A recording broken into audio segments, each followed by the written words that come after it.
everybody. My name is Grace. I am a part of the Youth Council Steering Committee here at the League of Women Voters. We do have a captioning option. So there's a little place that says CC on it, and just click that if you want the captions. And our invited guest will start this hour's program with a presentation and some of her research. And Vivian, would you like to introduce her? Thank you, Grace. It's my honor to introduce Dr. Kei Kawashima-Ginsberg, the director of the Center for Information and Research on Civic Learning and Engagement, CIRCLE, at Tisch College of Civic Life at Tufts University, which studied youth, civic, and political learning and engagement. Kei oversees CIRCLE's expansive portfolio of research initiatives, tools, and reports for practitioner and academic audiences to advance equity-centered policy and practice in the Civic Center. Kei received her PhD in clinical psychology from Loyola University Chicago, where she learned to apply child and adolescent development principles to clinical settings and studies the impact of positive youth development and intervention. Kei lives in Lowell, Massachusetts, where she grows vegetables from all over the world, especially Japan, her country of birth, and tries to involve her 3 children in urban farming. It has been a personal pleasure to meet and discuss her work as part of the demographic of upcoming voters' presentation addresses. I will now pass it off to the woman herself. Thank you, Grace, Vivian, and Liliana. It's so good to be here. Good afternoon, everybody. I hope you had good lunch. I just came back from my own garden. That is really fun when it's finally warm. It's really an honor to be called to come here today and be with you. What I'm here to talk about is essentially how to really think about youth voter engagement in a slightly different way than we have been as a society and as political scientists and even psychologists. So I'm going to go ahead and start because we have a good discussion coming up with youth council leaders here. So I want to keep my part fairly short. Thank you, Evan. So what I want to talk about is this framework called Growing Voters. If we can go to the next slide here. Thank you. Really briefly, CIRCLE is a research institute based at Jonathan M. Tisch College of Civic Life at Tufts University. We're in Medford, Massachusetts. We're a really unique college within the university that focus on student civic learning and civic life, community partnered research and civic engagement, and knowledge production nationally about civic life. And we focus on youth. There's another group that focus on redistricting. If you're ever interested in working with a really, really great group of mathematicians that think about redistricting all the time, and also those that are focused on higher education as a site of political engagement. CIRCLE itself really focuses more specifically on young people that are not in college and those who are in K-12 civic education system. We take a systemic approach in that we are really, really hoping that our research and action can really lead to some action that ultimately eliminate the systemic barriers that keep people of color, people from low-income communities and very rural communities from participating in civic life for various reasons. And I live in Lowell, Massachusetts on the land of Pennacook people. All right, let's go into my presentation here. Next, please. I'm going to give you this prompt just to sort of put that in your head. What specific nudges, people, behaviors, information, schedules, conditions encouraged or discouraged you or young people you know from voting in the last election? You don't have to answer now, but it's just something to kind of keep thinking about. Let's go to the next slide, please. All right, so I'm going to start by talking about who do we mean by young people. And in this case, we're talking about eligible voter age group. That's the group that we know the most. We'll get into teens a little bit later and how they have been civically engaged in the last 4 or 5 years. Next slide, please. Thank you. So when we talk about young voters, for the most part, we mean people that are aged 18 to 29 that have a US citizenship. And so that's what we call voter eligible population. I can't believe I'm telling this crowd that, but we do have to sometimes talk about that. But under 30 is what we mean. A lot of the things about Gen Z's generation, and this time we're talking about 18 to 24 in here, sometimes we really assume a lot of things about young people, like they're probably in college the second they turn 18, or they probably don't get married till they're 35, let alone have kids. That's sometimes true to majority of young people, but it's actually not quite the case. So for instance, there is a changing statistic about how many of the young people identified as part of LGBTQ community. Now 1 in 6 of the 18 to 24-year-old, according to, I think that was Pew research, identify as part of this community. Our own national survey shows very similar numbers, if not higher. So there's a lot of truth in the changing demographic there. About half of the young people today, maybe a little bit less, consider themselves to be so-called non-white. Many of them come from more multiracial background. Asian American and Latinx communities are the growing part of the youth demographic. There's a lot of young people that never actually make it to college before they were 25. They may make it later in life, but we see about 40% continuing to not get into college before their age of 30. About 5% are born outside of the United States, and then about 1 in 5 have parents born outside of the US. I'm one of those. I naturalized about 5 years ago, so my kids would fall into this 1 in 5. Let's go to the next slide. Another thing to note about the challenge and opportunity of engaging young voters is that they are a moving target. About every presidential election, approximately 12 to 13, maybe 15, depending on the year, million young people turn 18 in the meantime, right? Because they're sort of waiting in the wings and then they turn 18. And only about 1/3 of the 18 to 23-year-old actually are in college at any given time.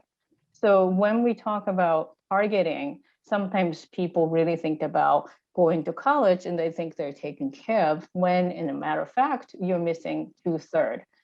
They're also a moving target in that for pre-boomer generation, 3/4, more than so, were white people. But if you go back down to Gen Z, who's now under age 25 and 18 to 24, and then 14 to 24, I think is how we're considering Gen Z. And anybody that's even younger than that, those who are like 10, less than half would be considered white people. So there's really moving target in terms of how new they are every election cycle, especially presidential cycle, and then how their demographics constantly changing, both in terms of racial identities and perhaps gender identities too. So next slide, please. Thank you. Now that we've sort of gone over really quickly who young people are, there's so much more. But let's talk about how young people have been engaged in political life for the past 5 years or so. What I want to tell you first is that I've been studying youth generation, so those who are under 30, once again, over a good 10, 12 years. That really ages me. And I had never seen young people say things like, you know, if you're not talking about politics and if you're not aware of what's going on around you, you're really not paying any attention, you know, more than 5 years ago. Kind of being politically engaged was just really not something a lot of young people did. You kind of had to grow up with organizing, or you had to live in a community where a lot of that was going on, or you had really specific issues that you cared deeply about. So that wasn't normative. But now young people really are starting to normalize what it's like to be activists, what it's like to talk about politics, what it's like to approach vote. 83% say they believe young people have the power to change the country, and 27% actually attended march or rally in the past year. And that number went up from just 16% in 2018. And actually, we asked the same question in 2016, and that number was 5%. So it's really moving really quickly. And that makes sense, right? It kind of propagates. Once you have a friend who's going to a rally or march and you say, I really care about this issue, I want you to come, you'll really, really enjoy it because you'll find a lot of people that care about the same issue. So young people are engaging each other because nobody could tell them to go to marches, right? So that's been a really fast growth of that. 50% of the young people talking to other youth about voting and often convincing others to register to vote too.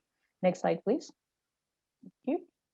One of the things that we are also seeing as a shift is creating kind of media, and that can be social media content, like you're sharing your own experiences with a picture and a story.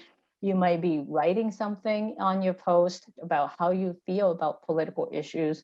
Across different kinds of things we measured, there has been a significant increase. One of the important things about social media content creation among young people is that it can actually share and amplify somebody's power, because it really has much lower barrier than somewhere else. Say young people doesn't just get on youth council, right, at the League of Women Voters, or they don't get to be a youth advisory to a nonprofit, let alone having a national platform. But a lot of young people, especially youth of color, as you can see in the Black and Latinx youth numbers here, they're actually more likely than other young people to share their experience through their content. And so instead of bystanders, which was a vast majority in the past, up to 1/3, maybe a little bit more even, depending on the population, they're becoming the active voice in the social media. Snapchat and TikTok are particularly of high use among the teenagers compared to older young people, say 25 to 29, they're not old, but older young people who might prefer to use something like Facebook and Twitter. So there's actual different trend. And you might notice, if you're not too familiar with Snapchat and TikTok, they're more visual media. Less words, more pictures. TikTok in particular is much more known for kind of having a fun and humor engaged in that, with Snapchat being more of a friends app. They don't even consider themselves a social media, but they're really using different ways to communicate. One of the things that's important about social media too is that the young people in some ways are becoming micro influencers, where you are the trusted friend among your 40, 50 network of friends, maybe a little bit more, that know about politics and know about issues and look up to that young person to say something, to direct other young people who's wondering what to do. I feel really strongly about this issue, but I don't know what to do about that. So that influence of micro influential young people has been really powerful as a collective. And that's something that we've been sort of watching and seeing it grow. Let's go to the next slide. Thank you. While there was a lot of great signs before the election about youth engagement, there was a lot of concerns too. Only 1 in 4 of young people had voted by mail, and Black young people were actually more likely to live in the states, particularly in the southern part of the country, that have more restrictive voting by mail law. So they're plenty fearful. Black people are actually, of course, more likely to be affected by COVID for various reasons, but they were actually less likely to have the easy access to vote by mail. Half of the young people didn't actually know if their state allowed young people and other voters to register online. Some of them got it wrong too. And also, we really register a lot of young people on high schools and college campuses in person, and oftentimes, again, peer-to-peer influence. And not having them come back, mostly in the fall, really hurt the registration numbers in terms of how many new registrants were welcome into the role. So that was really difficult, and the number really showed. Okay, let's go to the next slide here. Thank you. So drum roll, please. We were kind of worried and we're hopeful, right? And then the election came and went. And recently we have been able to look at the voter file to really understand what happened. We're just starting to dig up, but here's what we have. Next slide, please. So this is what they did. They marched and then they voted. So let's go to the next slide.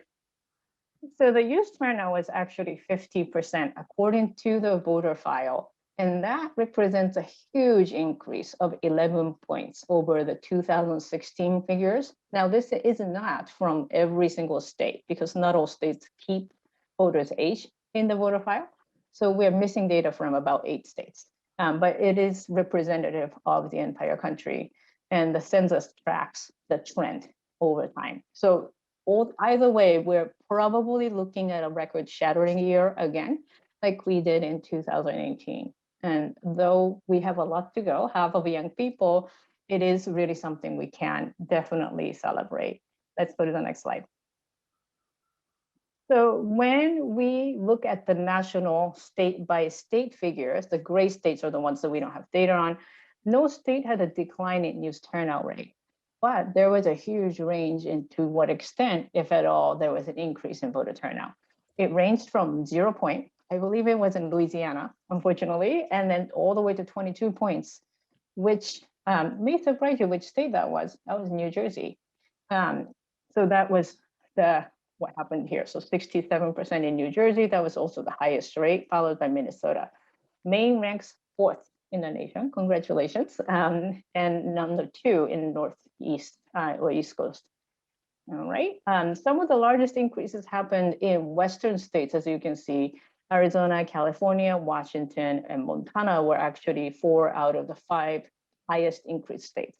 They increased by 15 points or more in turnout. So again, they sort of broke my own ceiling about what's possible in increase of turnout, because you sort of learn about this political science and modeling, and you start to understand there's incremental changes when you change laws, but never this kind of explosive change. Now that we've seen it 2 election years in a row, I'm really starting to question my own conventional knowledge about what young people's voter turnout looks like and why young people turn out and what to do about it. So there's a lot of opportunity.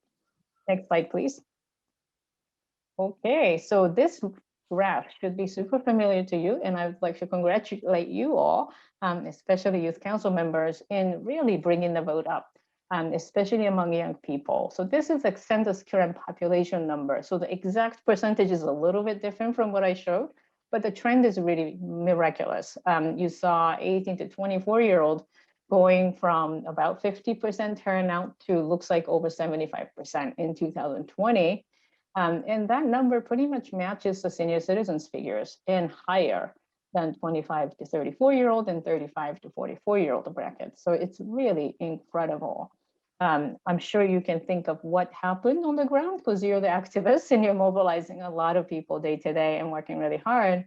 But nationally, whenever we see youth turnout increasing, that's often not just a result of mobilization, but it's oftentimes community building over time and young people starting to really lead organizations or starting to really think about their own way of engaging others and then collaborating with other existing organizations, maybe like League, to really figure out how to do that right and then get the know-how, but also think about their own tactic in talking to young people, meeting young people where they are, and it's been really effective. So I'm curious what happened in Maine, but congratulations. All right, so the next slide, please. Okay, so young people were also really pivotal and partially and a lot because young people preferred Democratic candidates by a lot across different ballots. This is the case with the Biden-Harris ticket here, and then some of these really close states where the vote margin was in thousands sometimes, 21,000 in Arizona, just 7,000 in Georgia. Young people's decisive preference for the Biden, which is on the right side of the chart here, made a difference in how many votes they were able to give Biden as a net gain for the victory of Biden-Harris ticket in those states. So you can see the youth preference really mattered and oftentimes far exceeded what ended up being the vote margin. When we play around a little bit about the percentage of votes that's gone to Biden versus Trump, and then change that by sometimes 4 or 5 points, that can actually flip the race that easily. That would be particularly with a case with Georgia. If they had lower turnout or had a less decisive preference toward the Biden-Harris ticket, they would have elected or chosen Trump as their choice in their electoral college. So they were really pivotal. Without them, I don't think we have the same administration we have. Of course, other groups are really pivotal too, but young people are the most decisively preferred group for the Democratic candidates. Let's go to the next slide here. Okay, so everything sounds good so far, right? But we do still have some questions about, well, how representative was a youth vote? By educational attainment, by class, by community, and by race. So far we've looked at the race based on the numbers we have. And this is again from the voter file. And what we're trying to look at is a share of all youth votes that are cast by different racial groups among the youth vote. And then the bottom bar is showing the share of voter eligible population. What I'm showing you essentially says that the Black young voters were underrepresented, while white young voters were overrepresented in the electorate. The Asian Americans and Latinx young people actually had a huge rise in a turnout when we look at the concrete turnout number. And you can see actually they're fairly represented in the electorate as voters. The other groups that are likely to be underrepresented, though we don't know exactly what the composition is, would be Native American communities and people that identify as multiracial and Pacific Islanders and so on. We just don't have enough numbers to really understand exactly where that challenge was. But there's clearly still challenges in terms of racial equity in voter participation. Let's go to the next slide. All right, so what should we make of this? So let's go to the next slide. Okay, so there are actually still dramatic differences among young people. So when you look at the state-by-state turnout, they range from 37% to 67%. And when we look back at a voter registration rates in all the counties in Florida, those huge counties, it actually ranges greatly again from 44% to 89%. Those things correlate in particular with registration rate, things like affluence in the community and demographic composition. And of course, college enrolled and educated young voters are overrepresented still in the electorate. Let's go to the next slide. So what we haven't done well is that despite the increase in the overall youth participation, we haven't really thought about the systems that start to make sure the young people are definitely ready to vote, want to vote, have the knowledge to vote, and think they should. So young people, as they grow up, are surrounded by layers and layers of influence from culture of the community around civic engagements. So I often say Maine and Minnesota and Utah kind of have these different kinds of civic culture, but all have really strong ones. Local voter outreach, that's the work you do, right? That can also be about how the election administrator's office is reaching out to young people in a way they can relate, like tweeting at them or having an Instagram account and making sure they see them. And there's, of course, community conditions, like whether there's, for example, the school district that's really thinking about voter registration as one of the things they do as a celebration of turning 16, 17, or 18. And then there's local youth organizations that can really talk to and get to know young people. So that's really how young people start to get the messages in different ways about should you vote, should you not vote, should you know how to vote, and are you registered? And encouragement from older people and adults to really understand that they're important, their voice matters. So let's go to the next slide here. Let's go to the next slide again. Thank you. So my conclusion out of this is that the environment that youth grow up in really matters. The messages you get, the access to the knowledge, and the opportunity for civic involvement really matters. And all these are happening before they turn 18. Let's go to the next slide. Right. So we need to shift our framework from engagement, from mobilizing voters, which is a language I've heard the second I came into this world of civic engagement. It's all about GOTV. Let's make sure they're turning out. And when you're talking about mobilizing voters, you're going to talk to the highest propensity voters, because that's the lowest cost, right? The lowest hanging fruit. And that's what you have to do sometimes.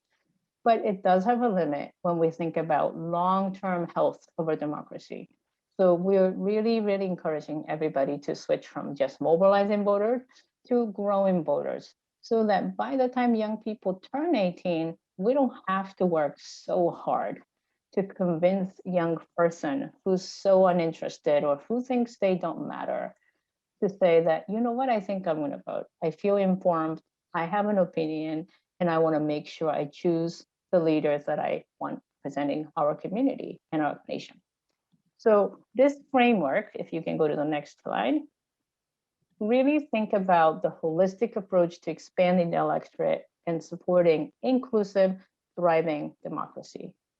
As I said, the barriers start before 18. So we start to think about growing voters with regards to K-12 civic education. We often talk about kindergartners participating in town hall in their classroom, or joining collective rulemaking or participatory budgeting if they're older. But the idea is that they need to be used to the idea that they matter, they have a voice, and what they say, what they do, and what they choose actually matter for the entire community. So at the least, we want K-12 schools to teach about voting and voting rights, and nurture the civic agency in all students too. And the voting laws also matter. And I'll look at it in a second here. I looked at sort of what laws Maine has passed. And again, congratulations. There's a bunch of things that really help young people. And again, those have known to have an effect, like same-day registration or online registration, and then now automatic voter registration too. Election administrator matters, like I said, and then support for diverse youth voices. Now, this one maybe not as intuitive, but we talk about media quite a bit at Circle, because the way young people are represented and portrayed in the media, if it's really skewed, not all young people can see themselves in democratic engagement.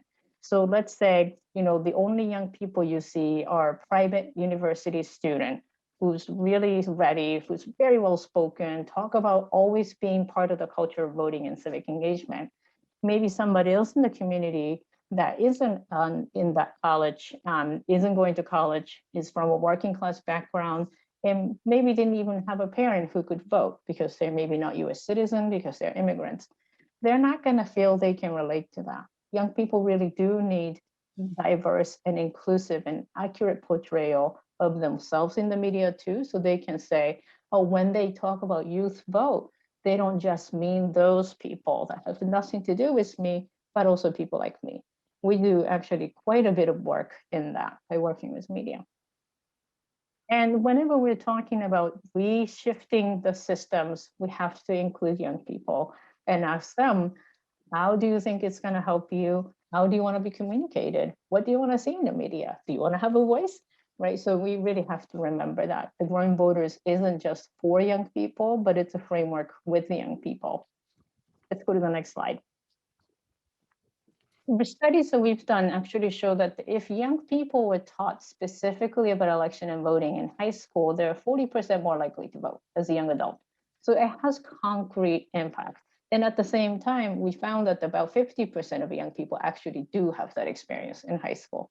So it's surprisingly uncommon, actually, to hear about specific mechanics of voting and registration, not just that the people should vote, because it's your right and responsibility, but in a more nitty-gritty way, as well as thinking about the fights that you all had 100 years ago and the current fight and wars that we have over voting rights too, so that they understand this is not a given right. This is something that we have to continue to get better at and make sure it's actually hearing the voices of people. So the next slide, please. Okay, so, oh, I think I'm missing a picture here somehow. Okay, so I have another picture, so I'll look at that. So what we looked at in our analysis is to look at the youth turnout by state, like I was showing in that map, and then saw whether it had a correlation with the voter turnout. And Maine, when we look at the For the People Act, which has about 7 policies that we could find easily, Maine had 5 of those in effect in 2020 election, along with a bunch of others. And then there are sort of about a dozen states here that did not have majority. So 3 or less, and then 4 or more is how we made the cut. And what we saw was actually 43% of young people living in the fewer of these laws voted in the 2020 election, whereas 53% of young people collectively living in those states voted in 2020. So there was a 10-point difference between those 2 states. We're not making causal claims here, but it is to say when the states can create the environment that make it easier for young people to vote, they're probably more likely to come out to vote. Pretty simple, but we wanted to look at that. Next slide, please. Oh, there it is. Thanks, Evan. So there's a number. All right, next slide, please. Okay, so, I'm not going to go over all of this, but I looked at different laws that Maine seemed to have. And again, Maine has a lot on the election side supporting young voters, and then actually fewer on the school side, which is often in the education law and school codes. about whether, for example, young people in high school campus can lead a nonpartisan registration drive, or can election clerks come to school and actually talk about election. Evidence-based inclusive civic learning strategies is just part of this growing voters policies. Maine actually seems to have relatively few civics requirement. I do have a friend in the Maine Department of Education, so I'll ask him about that if it's true or not. I got the scan from somewhere else. So that's what we have in terms of the growing voters policy. It's not just about election and voting and registration policies, but it's also about how does the community, especially the school, support young people to become voters and then know that they matter before they become 18 years old. All right, let's go to the next slide here. All right. I'm almost done here. What I want to conclude is increasing young people and their engagement is the matter of addressing access and opportunity, and not about just addressing apathy. This is the biggest misunderstanding we hear about young people all the time. When young people don't participate in as large of a number as senior citizens, the assumption is that, oh, you're lazy or you just don't want to participate. I'm sure those young people do exist, but majority of the time, in 95% of the young people we ask say that they want to actually vote and participate. They just don't always know. All right, so I'm gonna wrap my portion of the presentation here. And with the talk of the growing voters and all the framework and numbers that I just talked about, I wanted to welcome back Viviana and Grace and Vivian to tell me and the audience about what you think of some of these things. Hi. So I have a first question for you guys, and I just want you to riff off of each other. So I talked about the growing voters framework in the presentation, and I believe strongly in it, but I'm curious whether you resonate with that, your own experiences. Where do you see growing voters actually, living its own promise, and where is it still have a long way to go for you guys in your communities?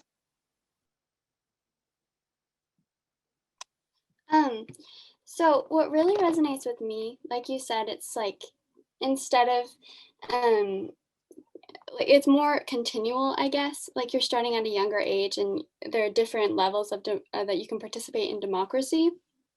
And I've been kind of just learning. I'm a hands-on learner, so by joining the League of Women Voters, I've been able to just learn and have a part of democracy, although I can't cast a ballot. But I definitely think at school, it's more just like once you're 18, then you can start caring about this. If we're learning more about the history instead of what's happening, like current issues. Yeah, how about you guys, Vivian?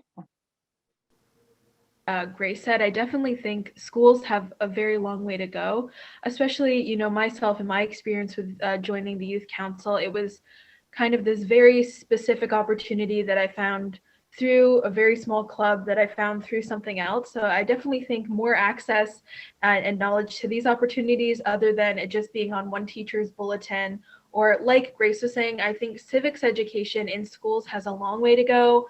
I know that my civics program at school is taught junior year, sophomore, junior year. So, and when I took it, it was not very comprehensive in terms of experiences on how what's going to be on the ballot, how to vote, where to vote, what time you vote. So a lot of these things that are more knowledge to the older community, like especially when it comes to local elections, aren't necessarily for or available to kids in high school. And there's like a survey, like 1/3 of seniors in high school will be able to vote their senior year, and they just don't have access to this information. So therefore they won't be able to do it. I definitely think in terms of growing voters, peers are one of the biggest ways to influence each other. But I think one thing that's even bigger is access to opportunities and knowledge in school from a young age. And especially when you start to be in that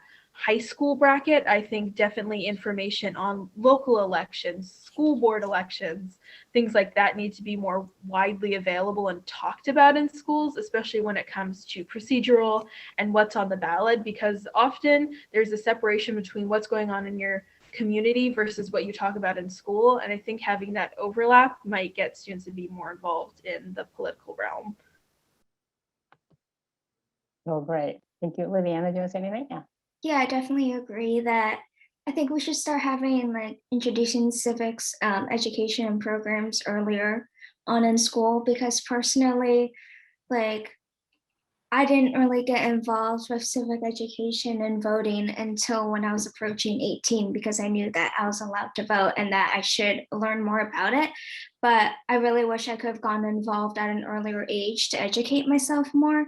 And I definitely think this growing frameworks like will help turn more young people into lifelong voters. Thank you for that. And that's actually true to a lot of activists who are young that I speak to, that they couldn't find anything meaningful, relevant, real world based in school. So they sought out opportunity outside of school, and they've had this amazing life-changing experiences. And I'm glad for you guys, but it's definitely limited in terms of scale, right? And so that's, I think, one of the reasons I say, like, we really have to change. Okay, so thank you for that. I have a sort of a related but different kinds of question here. So one of the things that we saw was the surge in the levels of political engagement among young, older voters, 18 to 29-year-old, and they had a decisive impact. That pattern seems to apply here in Maine too. There was a surge, like a really big surge, wave of young voters in Maine. And do you think that's going to change the dynamics of politics? What do you think is next for your generation in Maine? What kind of changes do you want to see? From my experience, like just by social media, we have been able to communicate about issues that are important to us at a broader scale. And personally, I care about the environment and I care about bettering our education systems, only because those are the things that are a big part of my life. Whereas other students in my class care about like diversifying our culture. And sometimes on Instagram, I find that misinformation is a big part. Like that's just something that we have to be careful about, especially entering the new age of social media. Mm-hmm. Going into a different realm of your question, I definitely think because adults and other organizations are seeing the impact and effectiveness of youth engagement and us mobilizing each other, you know, that growing voters phenomenon kind of, I think that you're going to start seeing a lot of youth positions arising in organizations, you know, like the League Youth Council, or like having youth members on state boards or committees or local boards and committees. I think is going to be something that we're seeing a lot, and it's going to have a big impact, because as youth, we are the best way to connect and mobilize each other. And I think people are realizing the importance of that and the effectiveness of that in terms of elections, local, state, and federal politics is going to have great impact. We are the best way to communicate with each other, and often are the bridge for each other to be connected to politics.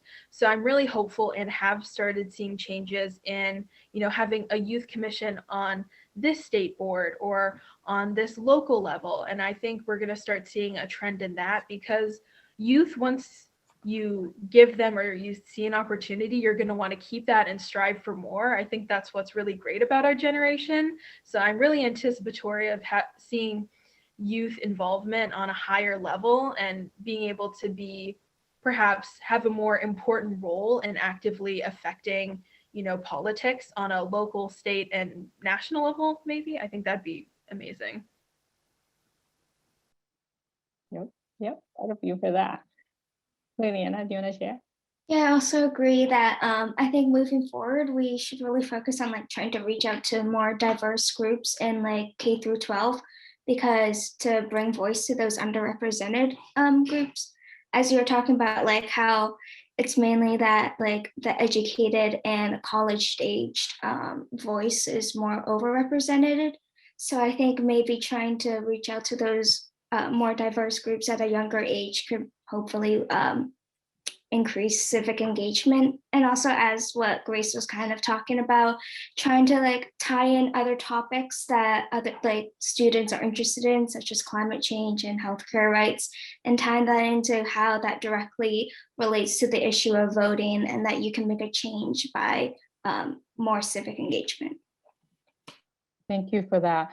Yeah, and actually those are also disciplinary content, right? So if you talk about climate, that's environmental science. If you think about kind of how the healthcare is or isn't working, that's economics too, in addition to like, I don't know, medical science, but definitely economics, right? It's a lot to do with money.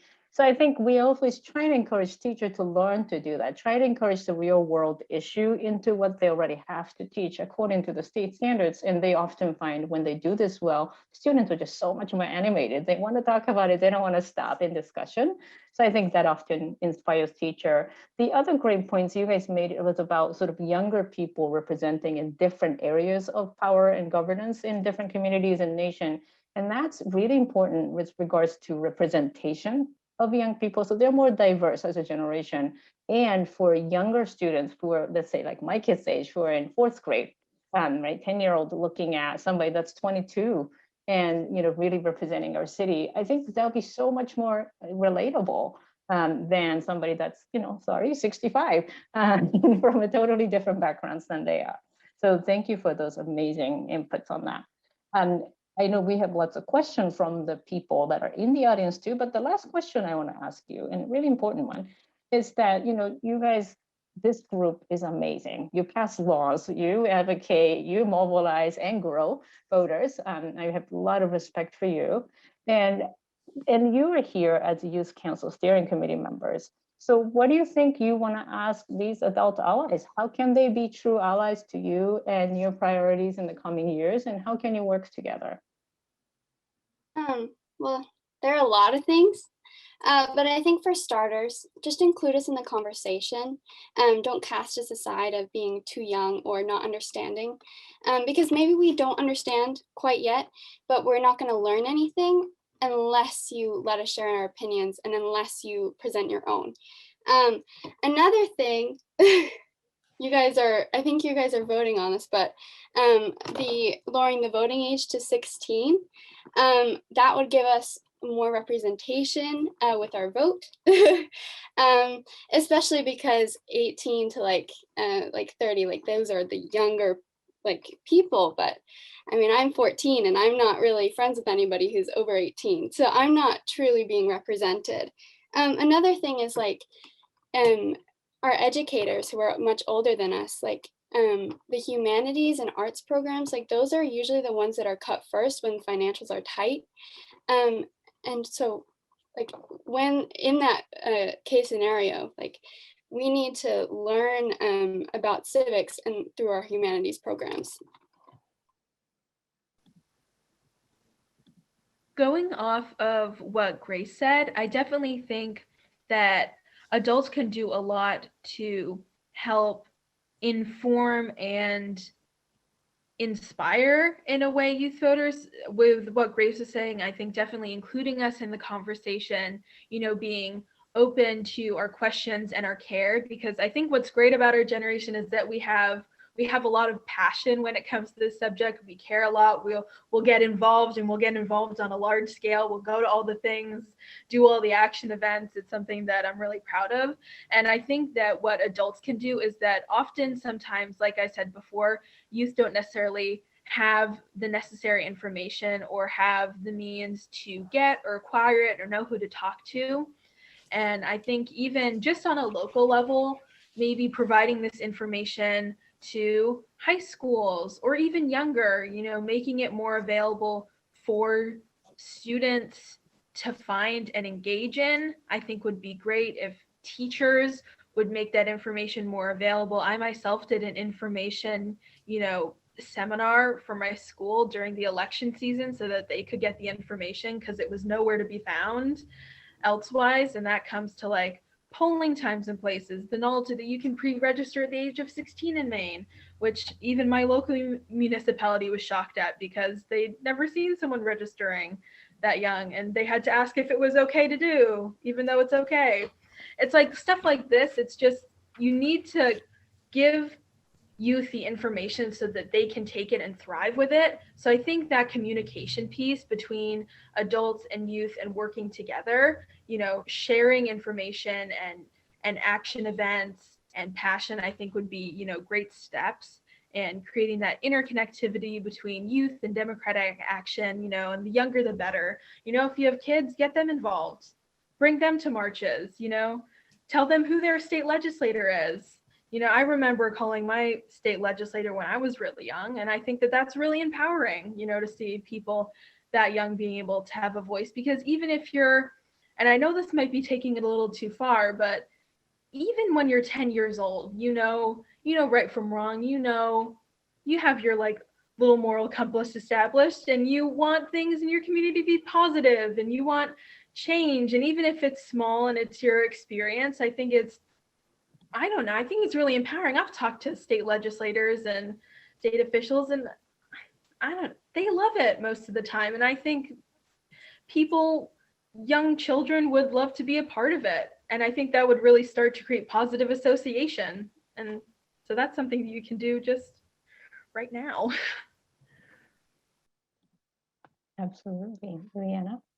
Yeah, adding on to that, I think like intergenerational organization is really important, because there are a lot of older adults that I've talked to that have said, like, you know, they have faith in the youth, and youth is the future, and they like are hopeful for us because they know that we'll do great things.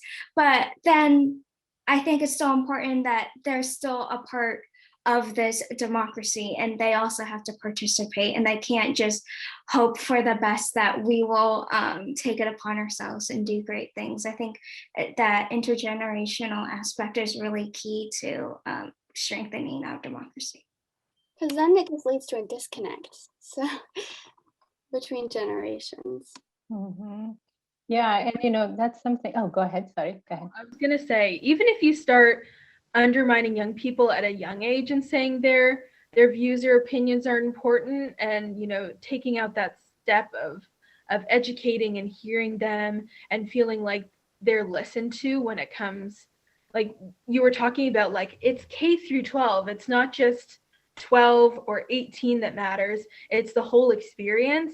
So the more you validate their experience from a young age and their views and their passions when it comes to little things, or including them in the conversation in approachable ways from a young age, I think would take the growing voters phenomenon, you know, even bigger. And I think you would see, you know, massive amounts of growth when it comes to involvement in the next generation after Gen Z, and our generation even more, because it is 14 to 24.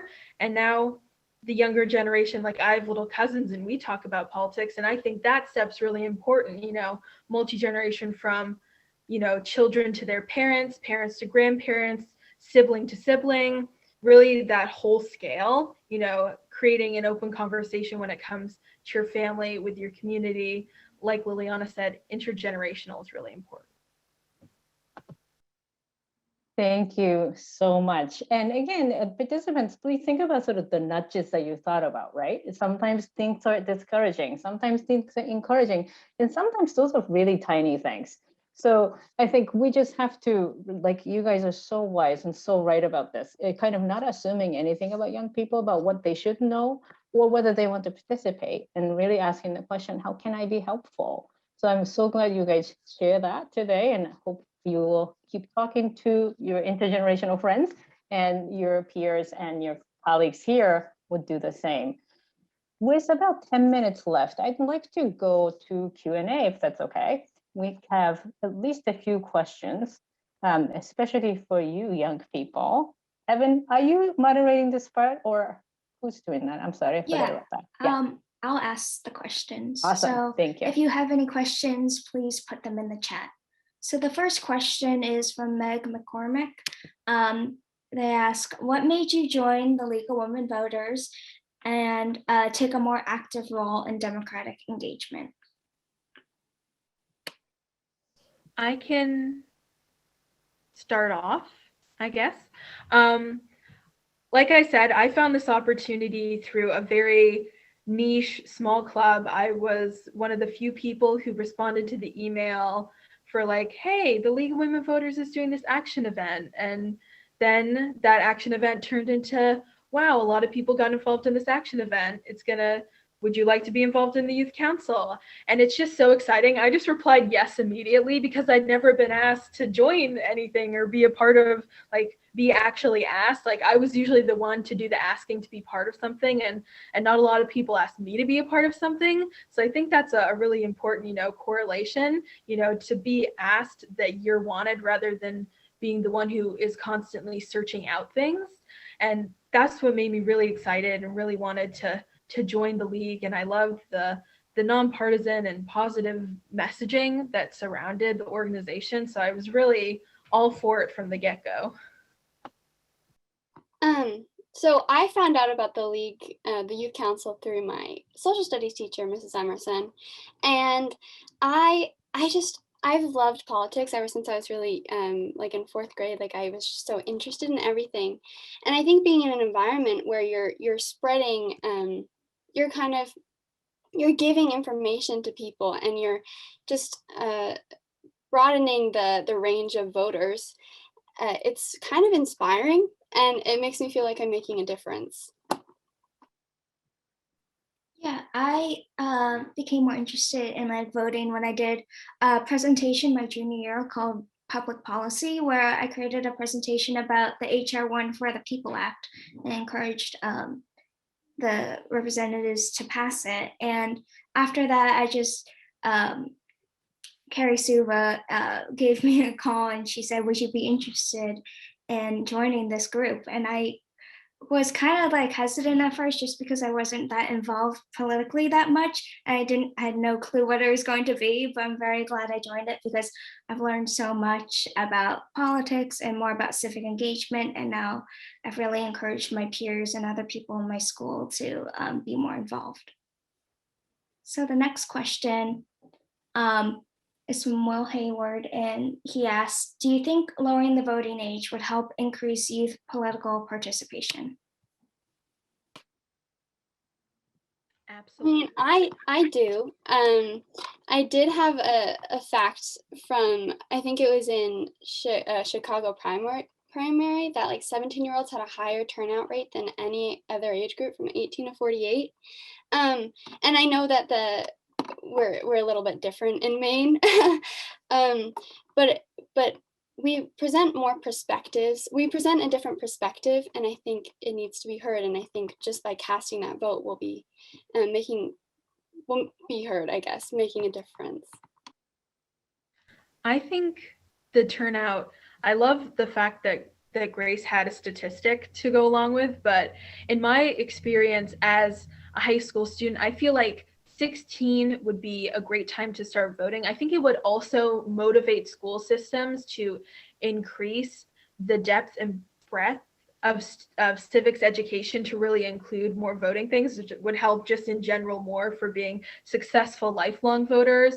But also you have this, in my experience, more availability, motivation, and tools to be able to vote when you're 16 as opposed to 18.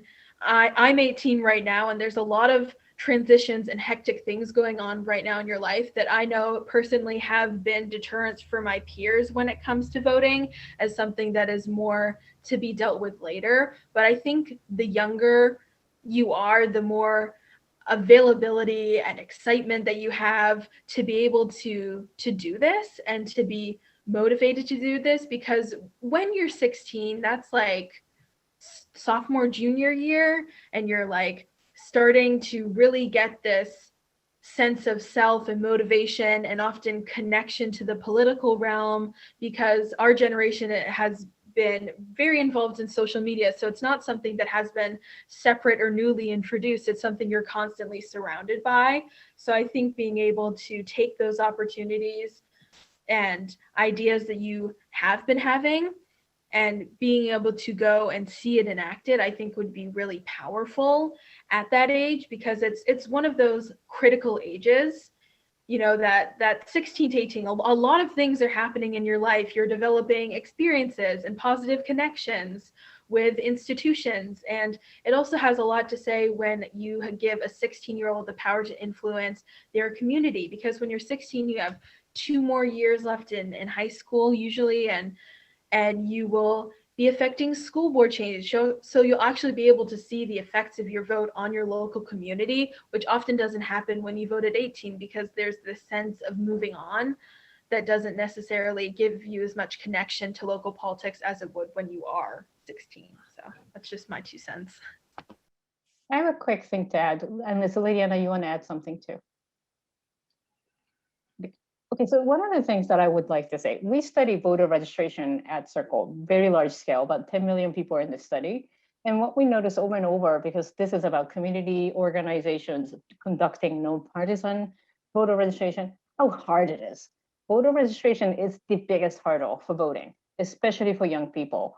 And if you think about how the first-time voters need either driver's license, state ID, or last 4 digits of social security number, and I work at college and hire college students, do you know how many times they have their college student have a driver's license or have social security number memorized?